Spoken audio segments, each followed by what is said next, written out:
அஸ்ஸலாமு அலைக்கும். அரவக்குறிச்சி எம் அப்துல் ரஹ்மான். அரவக்குறிச்சியினுடைய வக்ஃபு சொத்துக்கள் பல ஆண்டுகளாக பல நிர்வாகிகள் குழுவாக சொத்துக்களை நிர்வாகித்து முத்தவள்ளிகள் தலைவர்கள் என்று செயல்பட்டு வந்தார்கள். தற்போது அரவக்குறிச்சியினுடைய பெரிய பள்ளிவாசலுடைய சொத்து விவரங்களையும், எத்தனை கடைகள் இருக்கிறது, எத்தனை வீடுகள் இருக்கிறது, விவசாய தோட்டங்கள் மற்றும் காலி நிலங்கள் போன்ற விவரங்களை தமிழ்நாடு வக்ஃபு வாரிய மாவட்ட கண்காணிப்பாளர் அவர்கள் பள்ளிவாசலில் பெயர் பலகையில் பதிவிட வேண்டும் என்று நான் பல முறை ஜமாத்தார்களிடம் கோரிக்கை வைத்தும், அந்த பள்ளிவாசலினுடைய வாடகைதாரர்கள் எத்தனை ஆண்டுகளாக உபயோகித்து வருகிறார்கள், அனுபவித்து வருகிறார்கள், எத்தனை ஆண்டுகளாக வாடகை செலுத்தி வருகிறார்கள், எவ்வளவு செலுத்தி வருகிறார்கள் போன்ற விவரங்களை எல்லாம் அந்த பள்ளிவாசலில், பெரிய பள்ளிவாசலில் பெயர் பலகையில் பதிவு செய்து வைக்க வேண்டும் என்று பல ஆண்டுகளாக கோரிக்கை வைத்து வருகிறேன். ஏற்கனவே சுமார் 4.5 ஆண்டுகள் முத்தவள்ளியாக இருந்த ஹாஜி KMCA காஜா மைதீன் அவர்கள் அந்த பள்ளிவாசலுடைய நிர்வாகத்தை கவனித்து வந்தார்கள். புதிதாக விரிவாக்கம் செய்யப்பட்டு புதிதாக கட்டப்பட்ட அந்த பெரிய பள்ளிவாசலினுடைய பெயிண்ட் மற்றும் பராமரிப்புகள்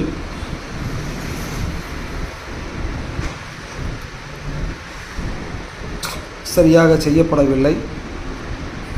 எப்படி இருந்ததோ அப்படியே தான் அவர் பதவி காலம் வரை இருந்து வருகிறது. அவருடைய பதவியாண்டு முடிந்த பிறகும் தொடர்ந்து நான் முகநூலில் பதிவிட்டு கொண்டே இருந்தேன். தற்போது அதற்குண்டான நிர்வாகிகள் பல தரப்பட்டு பல பிரச்சனைகளுக்கு இடையே நிர்வாகிகள் ஒரு குறிப்பிட்ட நபர்கள் அரவக்குறிச்சி பெரிய பள்ளிவாசல் நிர்வாகத்திற்கு வருவதற்கு ஒரு 19 நபர்களை மாவட்ட வக்ஃபு கண்காணிப்பாளர் அவர்களுக்கு பரிந்துரைத்து ஒரு கடிதத்தை அனுப்பியிருக்கிறார்கள். அந்த கடிதத்தில்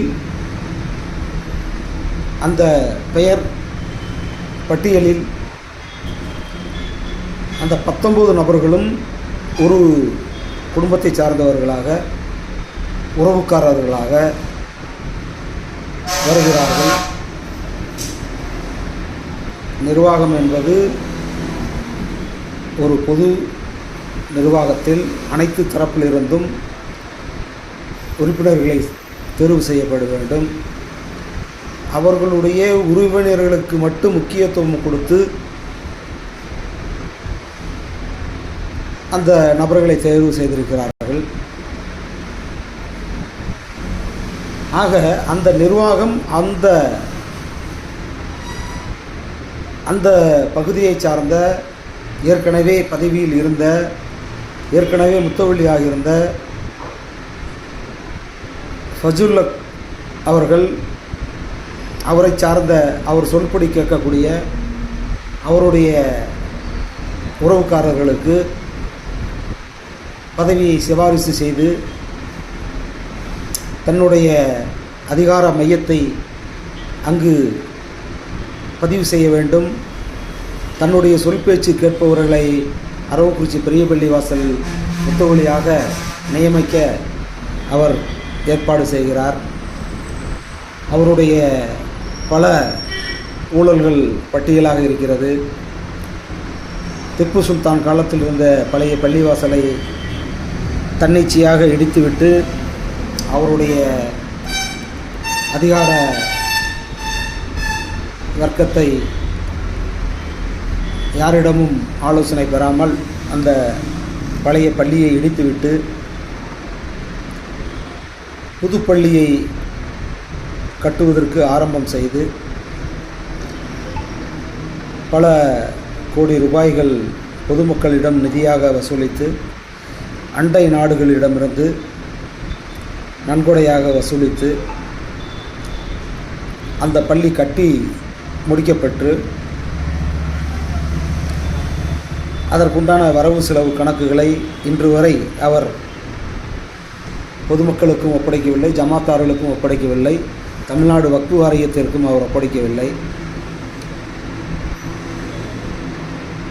அதன் பிறகு தொடர்ந்து அவர் 2 முறை மித்தவழியாக இருந்து தன்னுடைய தேவைகளுக்கு ஏற்ப நிர்வாகத்தை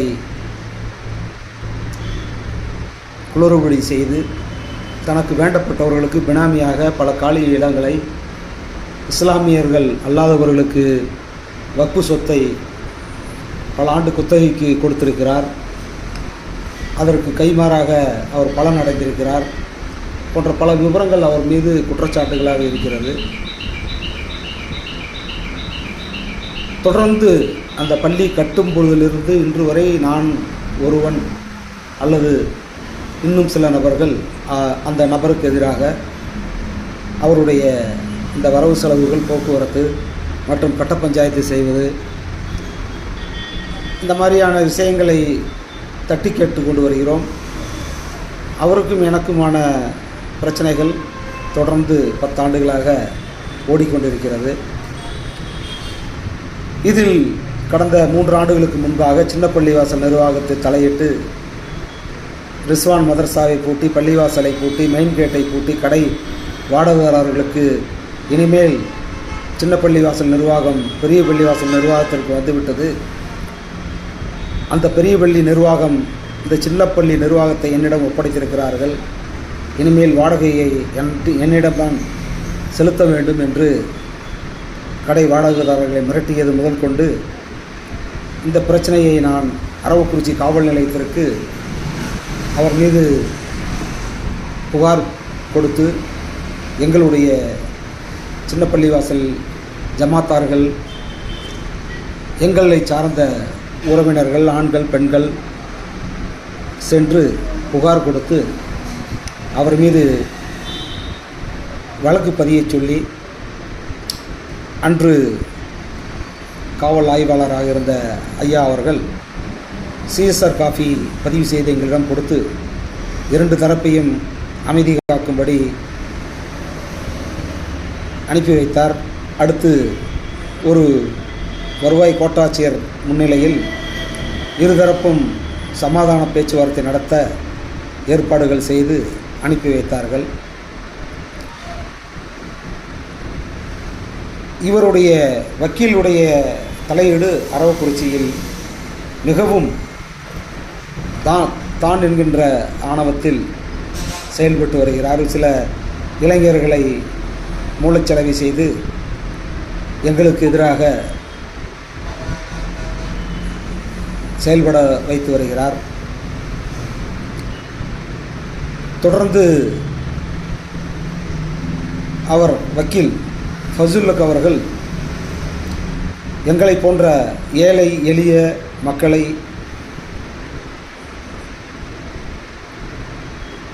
தொடர்ந்து வஞ்சித்து வருகிறார், தொடர்ந்து எங்களை அவமானப்படுத்தி வருகிறார், தொடர்ந்து எங்களை இழிவான சொற்களில் எங்களை அடக்குமுறை செய்து வருகிறார். இதுவரை நான் முகநூலில் பதிவு செய்து வந்திருக்கிறேன்.